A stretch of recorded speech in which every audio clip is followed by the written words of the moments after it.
Shalom et bienvenue sur la chaîne. Ravi de vous retrouver encore aujourd'hui pour nos vidéos. Donc c'est Zach. Je vais vous demander juste de vous abonner à la chaîne. N'oubliez pas de vous abonner à la chaîne.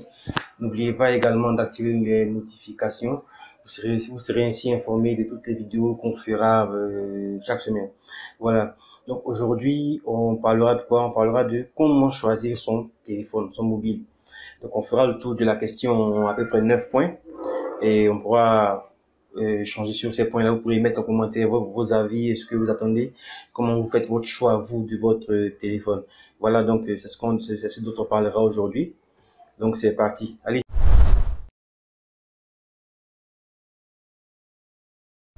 Ok, donc comme je vous l'avais souligné, on parlera aujourd'hui de comment choisir son mobile. Donc là, le premier point qu'on verra, c'est d'abord il faut connaître ses besoins. Donc il faut savoir ce qu'on veut. Vous voulez acheter un mobile, il faut que vous puissiez savoir pourquoi vous voulez acheter votre mobile. Est-ce pour uniquement téléphoner? Est-ce pour faire de la photo? Est-ce pour faire regarder des vidéos? Est-ce pour naviguer, Internet et tout? Donc suivant vos besoins, vous allez pouvoir faire un choix. Il y a des mobiles qui sont beaucoup plus qui ont beaucoup plus de possibilités en matière de photo. D'autres offrent beaucoup plus de possibilités en matière de gaming avec des processeurs graphiques plus puissants. Il y a des mobiles qui ont des capteurs photos de très bonne qualité qui vous permettront de faire des photos de très bonne qualité également. Donc, suivant vos besoins, vous pourrez faire un choix plus simple par rapport du mobile que vous recherchez. En deuxième point, on va parler du système d'exploitation. Aujourd'hui, il y a beaucoup de systèmes qui ont disparu. Windows Phone et BlackBerry ne sont plus d'actualité. Donc, on partira sur une base Android, iOS. Donc, suivant vos besoins, en fait, selon vos goûts, vous allez pouvoir faire le choix entre iOS et Android. Chacun des deux systèmes a ses particularités, ses avantages, ses inconvénients. Donc, ça dépendra de vous. Vous avez le choix, vous pouvez faire le choix suivant vos goûts. Moi, je suis beaucoup plus Android.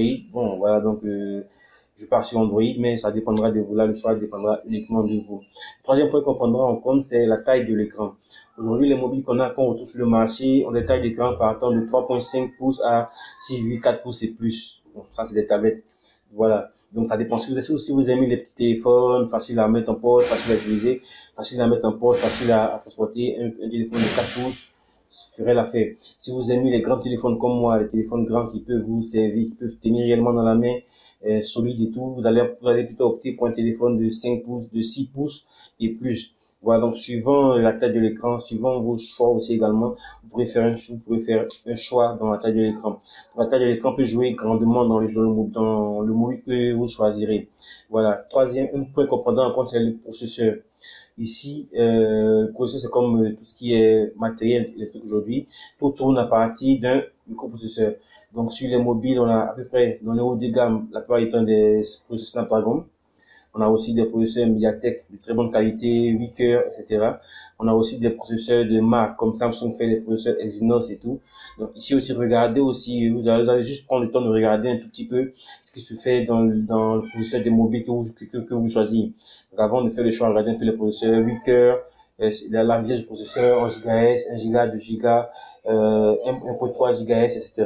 Donc ça va permettre de pouvoir faire également un choix. Et un bon choix, c'est la RAM. Aujourd'hui, on trouve sur le marché des mobiles avec des RAM allant de 1, 2 et 3 Go, 4 Go, 6 Go par exemple pour le OnePlus 3. Donc le OnePlus 3 qui était mobile de haut de gamme qui a une mémoire RAM de 6 Go. Donc tout dépendra aussi de ce que vous voulez faire comme activité. Minimum qu'on recommandera pour un téléphone actuel, c'est 2 Go de RAM. 2 Go de RAM pour pouvoir être à l'aise pour tout ce qui est pour que le mobile soit beaucoup plus fluide, beaucoup plus de facilité dans l'utilisation continue de votre mobile. 2 Go de RAM, c'est parfait. Si vous avez 3 plus de plus, c'est pas aussi. 1 Go de RAM, c'est limite. Donc, ça va limiter un tout petit peu votre utilisation du mobile. Mais voilà, on peut en trouver dans toutes les marques, dans toutes les tranches de prix. Donc, après, on partira sur le réseau. Aujourd'hui, les mobiles, la 2G est dépassée. Ça, c'est clair. On est plus dans une logique de 3G, 4G. Donc, pour ce qui est de la 3G, bon, la plupart des mobiles actuels disponibles fonctionnent en 3G. Donc, vous n'avez pas juste à vous faire à ce niveau. La 4G, c'est beaucoup plus limité. Il y a beaucoup de mobiles qui n'ont pas encore la 4G. Donc, tout dépendra de votre utilisation. Si vous voulez réellement utiliser la 4G, pensez à vérifier également les réseaux supportés par la 4G. Et en matière de 4G, il y a un petit point qu'il faut prendre en compte, c'est que les opérateurs ont des bandes de fréquences qui ne sont pas toujours reconnues par les bandes de fréquences des téléphones. Donc, si vous voulez prendre un téléphone, vérifiez bien que les bandes de fréquences 4G reconnues par le téléphone sont bien celles utilisées en Côte d'Ivoire ou dans le pays dans lequel vous vous trouvez.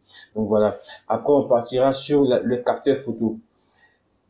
Aujourd'hui sur le marché, si vous aimez beaucoup la photo, on trouve des mobiles à partir de 12 mégapixels à l'arrière. Pour les caméras en façade, c'est à partir de 5 mégapixels jusqu'à 16 mégapixels pour certains photophones. Voilà. Donc, tout dépend aussi également de ce que vous voulez faire. Si vous voulez un mobile beaucoup plus sur la photo, vous allez partir sur un capteur de 12 mégapixels. Pour rappel, le Galaxy S8 a un capteur de 13 mégapixels. Le Camon CX a un capteur de 16 mégapixels à l'arrière et un capteur de 16 mégapixels à l'avant. C'est même celui que j'utilise actuellement pour pouvoir, c'est même le téléphone que j'utilise pour pouvoir faire cette vidéo. Voilà. Donc, si vous avez, vous prenez aussi la peine de regarder les capteurs d'écran que vous allez utiliser afin de pouvoir faire le meilleur choix. Un autre point très important, c'est la batterie. Aujourd'hui, les téléphones ont des batteries allant de 2500-2000 mAh jusqu'à 4000-5000 mAh. Donc, plus la capacité de la batterie est grande, plus l'autonomie sera conséquente. Il en va de soi. La capacité de la batterie dépend également du système d'exploitation et de la version d'Android, par exemple, que vous avez. Les versions Android plus récentes sont beaucoup mieux adaptés, sont beaucoup mieux optimisés pour la gestion de la batterie. Et vérifiez aussi également que le téléphone est compatible avec la charge rapide. La charge rapide, c'est quoi? C'est une option qui permet de pouvoir charger le téléphone rapidement. Avec le chargeur. Donc, il y a des batteries qui peuvent, il y a des chargeurs, des téléphones qui peuvent avoir de la charge très rapidement, donc avoir jusqu'à 30% de batterie en seulement 10 minutes de charge. Donc, c'est très important à prendre en compte. Dernier point à prendre en compte, ça sera le prix. Donc, suivant votre budget, vous pourrez faire un choix. Mais déjà, je vais vous mettre en description un lien vers une vidéo qu'on a faite avec Bessie, où on vous donnait différents choix de mobiles avec des budgets allant de 50 000 francs CFA jusqu'à 150 000 francs CFA. Vous pouvez utiliser cette vidéo-là pour pouvoir avoir des exemples de mobiles qu'on a essayé de vous proposer. Donc voilà, le prix est très important. Suivant le budget que vous avez aussi, vous allez avoir une certaine tranche de mobile que vous pourrez choisir. Donc voilà, merci d'avoir suivi cette vidéo, c'est fini. N'oubliez pas de lâcher un petit pouce bleu si vous avez aimé la vidéo. N'oubliez pas également de partager la vidéo. N'oubliez pas de vous abonner à la chaîne. Ça fait toujours plaisir. On aura plus de vidéos. Très souvent, on en fera pour pouvoir vous permettre de pouvoir vous exprimer, de pouvoir échanger et tout. N'oubliez pas de lâcher un petit commentaire de vos choix. Quels sont vos critères de choix pour les mobiles? Ça fera toujours plaisir de pouvoir échanger en commentaire. Voilà. Donc, c'était Zach pour PhoneRoll. Nous retrouvons sur le blog phoneroll.com et à la prochaine.